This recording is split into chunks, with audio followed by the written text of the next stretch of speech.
வெளிநாட்டு வங்கிகளில் கருப்பு பணத்தை வைத்திருப்பவர்களின் பெயர்களை கூற முடியாது என்று உச்சநீதிமன்றத்தில் மத்திய அரசு தெரிவித்துள்ளது.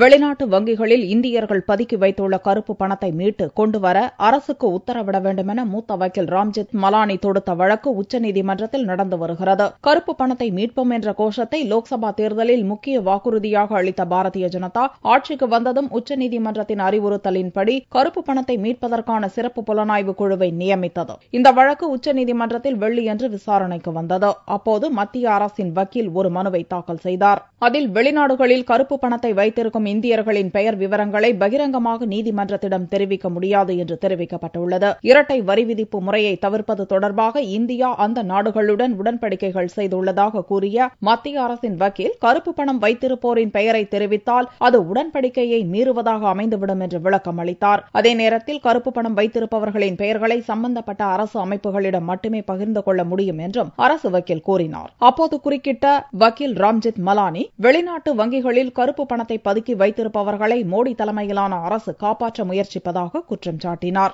Government of India has filed an application today in the black money case.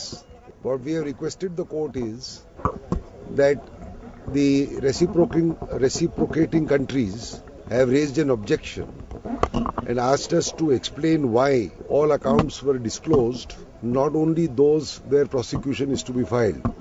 Now the position is that all these treaties require confidentiality and provide that if prosecution is to be filed in some cases, then in those cases all details will be disclosed to the court and they will be in public domain. இருதரப்பு வாதத்தையும் கேட்ட நீதிபதிகள் அரசின் மனு மீதான விசாரணையை October 28ஆம் தேதி எடுத்துக் கொள்வதாக உத்தரவிட்டனர். இதனிடையே இந்தியர்கள் பதுக்கி வைத்துள்ள கருப்பு பணம் குறித்த விவரங்களை அறிவதற்காக இந்திய வரித்துறை மற்றும் வருவாய்த்துறை உயரதிகாரிகள் சுவிட்சர்லாந்து நாட்டுக்கு விரைவில் செல்ல உள்ளனர்.